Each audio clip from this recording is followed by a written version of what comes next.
Hello बच्चों, सभी बच्चों के एग्जामिनेशन अब पास में हैं। तो chapters atomic structure, basic concepts, chemical bonding और पीरियोडिक क्लासिफिकेशन 11th क्लास के जरूर आ रहे होंगे। और भी चैप्टर्स एक दो इन्वॉल्व हो सकते हैं। इसमें एटॉमिक स्ट्रक्चर में हाइड्रोजन स्पेक्ट्रम टॉपिक आता है और हाइड्रोजन स्पेक्ट्रम से न्यूमेरिकल बार बार पूछा जाता है एग्जाम में। तो आज हम लोग हाइड्रोजन स्पेक्ट्रम के बारे में पढ़ेंगे और हाइड्रोजन स्पेक्ट्रम के न्यूमेरिकल्स विद इन 10 मिनट्स में हम लोगों को करना है। चलिए बेटा, हाइड्रोजन स्पेक्ट्रम। अब देखिए बेटा, हाइड्रोजन का एक एटम है और हाइड्रोजन के एटम में एक ही इलेक्ट्रॉन होता है और जो कि पहली शेल में होता है, ये सब लोगों को पता है। अब यदि इस एटम पर हमने रेडिएशन डाली, इसको एनर्जी दिया इलेक्ट्रॉन को, तो ये इलेक्ट्रॉन अपने से ऊपर वाली शेल में जंप हो जाता है, जंप करता है एनर्जी को एब्सॉर्ब करके। तो यदि वो एब्सॉर्ब्ड एनर्जी को यदि हमने फोटोग्राफिक प्लेट पर, स्क्रीन पर ऑब्टेन किया, तो वहां इंप्रेशंस मिलते हैं उस एनर्जी के और वही इंप्रेशंस बोले जाते हैं स्पेक्ट्रम, हाइड्रोजन के स्पेक्ट्रम।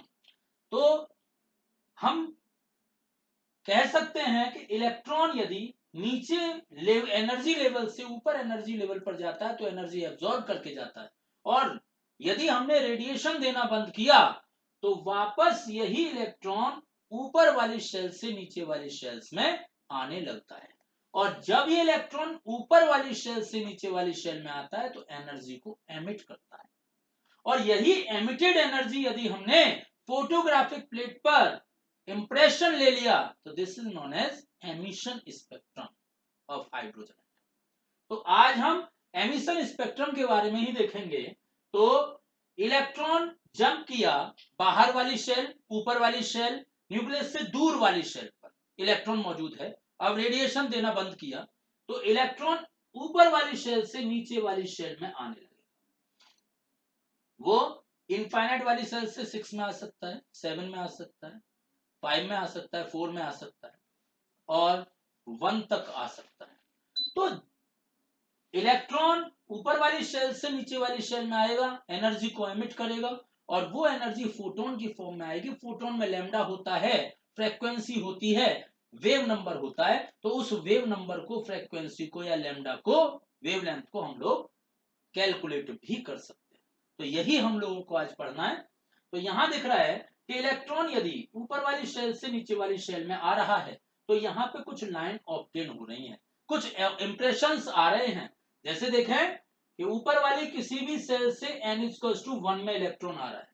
देखिए n=6 से पहली शेल में आया, 5 से फर्स्ट में आया, 4 से फर्स्ट में आया, 3 से फर्स्ट में आया, 2 से फर्स्ट में आया। तो हर बार अलग अलग एनर्जी वैल्यू की लाइन यहाँ पे फॉर्म होगी। तो यदि उस डिफरेंट तरीके की एनर्जी की लाइंस को हमने फोटोग्राफिक प्लेट पर देखा तो इनको ही हम इंप्रेशन बोलेंगे और यही स्पेक्ट्रम में काउंट। अब देखें तो बाहर वाली किसी भी सेल से n=1 में यदि इलेक्ट्रॉन आता है तो सीरीज ऑब्टेन होती है लाइंस की और उसे बोलते हैं हम लाइमन सीरीज। क्या बोलते हैं बेटा? Lyman series. यदि ऊपर वाली किसी भी सेल से n=2 में इलेक्ट्रॉन आता है तो यहां भी कई वेज से आ सकता है, ट्रांजिशन के कई वेज हैं और जितने भी वेज हैं उतनी लाइंस यहां पे ऑब्टेन होंगी। तो n= इनफाइनाइट से लेके n=2 में यदि इलेक्ट्रॉन आ रहा है, n=7 से, 6 से, 5 से, 4 से, 3 से, यदि 2 में इलेक्ट्रॉन आ रहा है तो वो बाल्मर सीरीज बोली जाती है बेटा। और यदि ऊपर वाली किसी भी सेल से यदि n=3 में इलेक्ट्रॉन आ रहा है तो पास्कल सीरीज होती है बेटा। उसके बाद में यदि इलेक्ट्रॉन ऊपर वाली किसी भी सेल से n=4 में आ रहा है तो ब्रैकेट सीरीज होती है बेटा। और ऊपर वाली किसी भी सेल से यदि n=5 में इलेक्ट्रॉन आ रहा है तो उसको बोलते हैं फंड सीरीज। ये 5 सीरीज हमारे सिलेबस में है। और इसके बाद में यदि ऊपर वाली किसी भी सेल से यदि 6 में आ रहा है उससे बोलते हैं हम्फ्री सीरीज। तो ये 5 सीरीज हमको पढ़नी है। यही यहां दिखा रखा है, देखिए यदि इलेक्ट्रॉन नीचे वाली सेल से ऊपर वाली सेल में जंप किया तो एनर्जी एब्जॉर्ब करके करेगा बेटा। तो यहां से एब्जॉर्प्शन स्पेक्ट्रा बना सकते हैं आप लोग। यहां एनर्जी एब्जॉर्ब जो भी एनर्जी एब्जॉर्ब हुई है उसका इंप्रेशन आप फोटोग्राफिक प्लेट पर ले सकते हैं, तो यहां एब्जॉर्प्शन स्पेक्ट्रम कहे जाएंगे वो। अब यहां यदि बाहर वाले किसी भी सेल से अंदर वाली सेल में आ रहा है, न्यूक्लियस के पास को आ रहा है, तो एनर्जी एमिट करके आएगा, तो उनको बोलेंगे हम एमिशन स्पेक्ट्रम। तो यहां हमें कुछ लाइंस इस तरह से ड्रॉ मिलेंगी, देखते हैं आगे। देखिए, यदि n इक्वल्स टू इनफाइनाइट से 1 में इलेक्ट्रॉन आ रहा है, ऊपर वाली किसी भी सेल से n इक्वल्स टू 1 में गिर रहा है, ऊपर वाली सेल से n इक्वल्स टू 1 में ही इलेक्ट्रॉन गिर रहा है, चाहे तो वो इनफाइनाइट से आए, चाहे वो 7 से आए, चाहे वो 6 से आए, चाहे वो 5 से आए, पर गिरेगा केवल n इक्वल्स टू 1 में। तो यहां एक लाइन का पैटर्न आता है जिसको हम बोलते हैं लाइमन सीरीज। दूसरी देखें, यदि n इक्वल्स टू इनफाइनाइट 7 6 5 4 3 से यदि 2 में पड़ रहा है, इलेक्ट्रॉन आके यदि 2 में पड़ रहा है, तो एनर्जी के इंप्रेशन बोलेंगे हम बाल्मर सीरीज। आगे यदि ऊपर वाली किसी भी सेल से यदि n इक्वल्स टू 3 में पड़ रहा है, तो उसे बोल देंगे पास्कल सीरीज। बाहर वाली किसी भी सेल से यदि n इक्वल्स टू 4 में पड़ रहा है, तो ब्रैकेट सीरीज। बाहर वाली किसी भी सेल से यदि n इक्वल्स टू 5 में पड़ रहा है, तो फिर फंड सीरीज बोली जाती है बेटा। और यही हम लोगों को पढ़ना है। लाइमन सीरीज देखते हैं, तो Lyman series n1 equals to क्या होगा बेटा 1, और n2 इक्वल्स टू क्या होगा, इस 1 से ऊपर वाली कोई भी शेल, इस n1 से ऊपर वाली कोई भी शेल, इससे हायर नंबर वाली शेल को हम बोलते हैं n2। n इक्वल्स टू 2 से भी n इक्वल्स टू 1 में आ सकता है बेटा, n इक्वल्स टू 3 से भी n इक्वल्स टू 1 में आ सकता है बेटा, n इक्वल्स टू 4 से भी n इक्वल्स टू 1 में आ सकता है बेटा, n इक्वल्स टू 5 से भी n इक्वल्स टू 1 में आ सकता है। तो ये लाइंस के जो भी लाइंस बनेंगी, ये सब लाइमन सीरीज की लाइंस होंगी। मतलब ऊपर वाली किसी भी सेल से यदि इलेक्ट्रॉन n इक्वल्स टू 1 में पड़ रहा है, तो सारी लाइंस जितनी भी बनेंगी वो सब की सब लाइमन सीरीज बोली जाती है। बाल्मर सीरीज देखें बेटा, ऊपर वाली किसी भी सेल से यदि n इक्वल्स टू 2 में पड़ रहा है इलेक्ट्रॉन, तो जो एनर्जी एमिट कर रहा है वो लाइंस फॉर्म हो रही हैं स्पेक्ट्रम की फॉर्म में, उसको बोलेंगे हम बाल्मर सीरीज। पास्कल सीरीज को देखें बेटा, तो ऊपर वाली किसी भी सेल से यदि n इक्वल्स टू 3 में पड़ रहा है, तीसरी सेल में पड़ रहा है इलेक्ट्रॉन, तो बाल्मर, तो ये पास्कल सीरीज बोली जाती है। ब्रैकेट सीरीज देखें बेटा, तो ब्रैकेट सीरीज ऊपर वाली किसी भी सेल से यदि इलेक्ट्रॉन फोर्थ सेल में आके गिर रहा है, तो ब्रैकेट सीरीज। ऊपर वाली किसी भी सेल से इलेक्ट्रॉन यदि फिफ्थ सीरीज में गिर रहा है, फिफ्थ सेल में गिर रहा है, तो दिस इज फंड सीरीज। अब देखें कि लाइमन सीरीज जनरली मिलती है, ये जो एनर्जी की लाइंस हैं, ये लैम्डा या ये फ्रीक्वेंसी जो फॉल होती है, वो अल्ट्रावायलेट रीजन में मिलती है। यदि बाल्मर सीरीज को देखें, तो ये उतनी वेवलेंथ या फ्रीक्वेंसी रिलीज करके बनती है लाइंस कि जो विजिबल रीजन में मिलती है। पास्कल सीरीज देखें तो नियर इंफ्रारेड रेज में मिलती है रीजन में, और ब्रैकेट को देखें ये भी इंफ्रारेड रीजन में, और फंड को देखें फार इंफ्रारेड रीजन में मिलती है। तो ये लाइंस हैं Lyman series, Balmer series, Pascal series, Brackett series और फंड सीरीज। ये 5 सीरीज हैं बेटा हमारी, इनको हमको पढ़ना है। देख लेते हैं बेटा, यदि न्यूमेरिकल हम लोग करते हैं, तो न्यूमेरिकल के लिए एक फॉर्मूला है वेव नंबर निकालने का। यदि लाइन का, स्पेक्ट्रल लाइन का हमने वेव नंबर निकाल लिया, तो वेव नंबर निकालते हैं हम, रिडबर्ग कांस्टेंट RH होता है, उसके साथ में Z, RH Z square, wave number nu bar is equals to RH Z square 1 upon n1 square minus 1 upon n2 square. तो यदि देखें, रिडबर्ग कांस्टेंट की वैल्यू आती है बेटा 109678 सेंटीमीटर इनवर्स। Z की वैल्यू आती है नंबर ऑफ प्रोटॉन्स। स्पीसीज देख लेते हैं, यदि हाइड्रोजन एटम है, क्योंकि सारी हमको 1 इलेक्ट्रॉन स्पीसीज रखनी है, हाइड्रोजन स्पेक्ट्रम का मतलब 1 इलेक्ट्रॉन स्पीसीज के लिए, तो H एटम हो सकता है इसमें एक इलेक्ट्रॉन स्पीसीज में, He प्लस हो सकता है बेटा एक इलेक्ट्रॉन स्पीसीज में, He प्लस हो सकता है, Li2 प्लस हो सकता है, Be3 प्लस हो सकता है। ये सारी की सारी 1 इलेक्ट्रॉन स्पीसीज हैं, और इनको हम, इनके वेव नंबर को हम लोग कैलकुलेट कर सकते हैं। इनमें जो ट्रांजिशन चल रहे हैं, उनके वेव नंबर को हम लोग कैलकुलेट कर सकते हैं इस फॉर्मूले से। Wave number is to RH Z square 1 upon n1 square minus 1 upon n2 square, जहां पे n1 क्या है बेटा छोटा नंबर, छोटी शेल का नंबर, और n2 क्या है बड़ी शेल का नंबर। Z होता है बेटा number of protons in the species, यानी कि एटॉमिक नंबर। यदि मैंने H एटम लिया तो Z की वैल्यू 1 रखेंगे, यदि मैंने He+ लिया तो Z की वैल्यू 2 रखेंगे, यदि Li2+ लिया तो Z की वैल्यू 3 रखेंगे, और B3+ लिया तो Z की वैल्यू आप 4 रखने वाले हैं। यदि एक बार मुझे वेव नंबर कैलकुलेट हो गया तो वेव नंबर होता है 1/λ, तो हम लैम्डा को भी कैलकुलेट कर सकते हैं। वेव नंबर की वैल्यू आ गई तो हम लैम्डा को भी कैलकुलेट कर सकते हैं। वेव नंबर इक्वल्स टू 1/λ, यहां से हमें वेवलेंथ भी मिल जाएगी, और एक बार हमको वेवलेंथ मिल गई तो हम फ्रीक्वेंसी को भी निकाल सकते हैं। तो फ्रीक्वेंसी भी निकल सकती है, वेवलेंथ भी निकल सकती है, वेव नंबर तो निकलेगा ही निकलेगा। तो ये फॉर्मूला बहुत ही ज्यादा इंपॉर्टेंट है, जो कई न्यूमेरिकल्स में यूज होता है कि वेव नंबर स्पेक्ट्रल लाइन का वेव नंबर चाहिए, या स्पेक्ट्रल लाइन की वेवलेंथ चाहिए, या स्पेक्ट्रल लाइन की फ्रीक्वेंसी चाहिए, तो हम इस फॉर्मूले का यूज कर सकते हैं बेटा। जैसे देखें, what is the wavelength of the light emitted when the electron in the hydrogen atom undergoes transition from energy level within with n is equals to 4 to energy level n is equals to 2। तो बेटा यहां मुझे wavelength पूछा गया है, wavelength पूछी गई है। Wavelength means lambda, wavelength means lambda पूछी गई है बेटा। लैम्डा मुझसे पूछी गई है, जो एमिटेड लाइट है, और इलेक्ट्रॉन का ट्रांजिशन है n इक्वल्स टू 4 से n इक्वल्स टू 2। तुरंत आप देखोगे कि भाई ये तो जो है हाइड्रोजन एटम के लिए है, ये तो हाइड्रोजन एटम के लिए है, हाइड्रोजन एटम दे रखा है।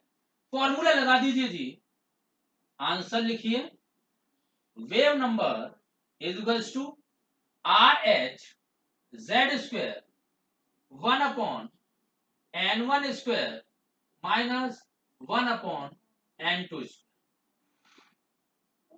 यहां RH की वैल्यू हमको पता ही है, ये RH होता है 109,678 सेंटीमीटर इनवर्स।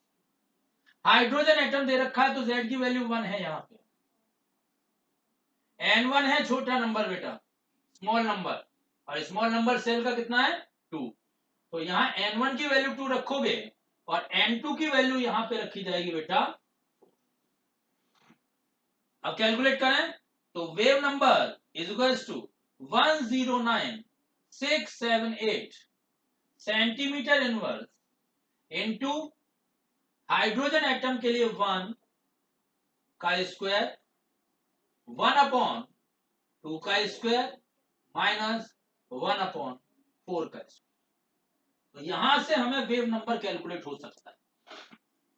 वेव नंबर की जगह पर यदि हम 1/λ रख देते हैं बेटा, ये 1/λ रखते हैं, तो यहां से हमें लैम्डा भी कैलकुलेट हो जाएगी। तो सबसे पहले हमको इसका मल्टीप्लिकेशन करना पड़ेगा, इसको सॉल्व करेंगे हम लोग। तो यहां से इसे सॉल्व करो बेटा, तो ये आ गया 1/4 1/60।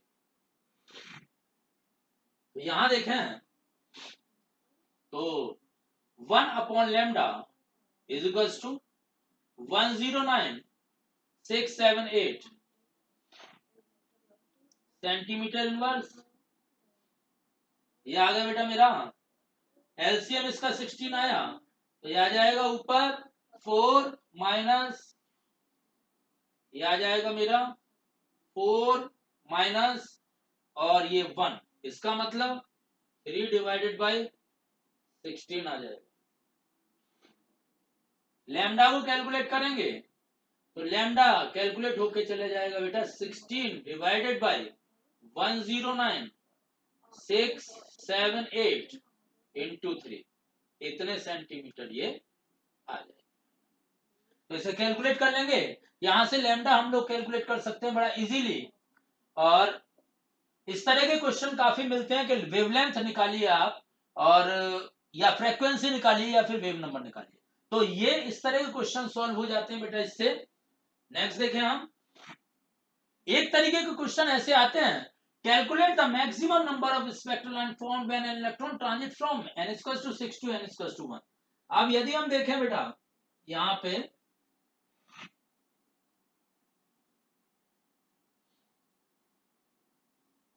n equals to 1, n equals to 2, n equals to 3, n equals to 4, n equals to 5 और n इक्वल्स टू 6। यदि इलेक्ट्रॉन 6 से और पहली शेल में जाना चाह रहा है n इक्वल्स टू 1, तो ऐसे भी जा सकता है कि पहले इलेक्ट्रॉन डायरेक्ट ऐसे चला जाए, ये पॉसिबिलिटी है।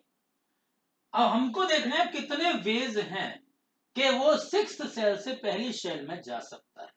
तो जितने वेज होंगे उतने तरीके से इलेक्ट्रॉन जंप कर सकता है और उतनी ही स्पेक्ट्रल लाइन यहां पे आ सकती है। तो देखिए इलेक्ट्रॉन डायरेक्ट 6 से पहली में जा सकता है, 6 से 5वीं में जा सकता है, 5वीं से 4th में जा सकता है, 4th से 3rd में जा सकता है, 3rd से 2 में जा सकता है, 2 से 1 में जा सकता है, ये भी वेज है।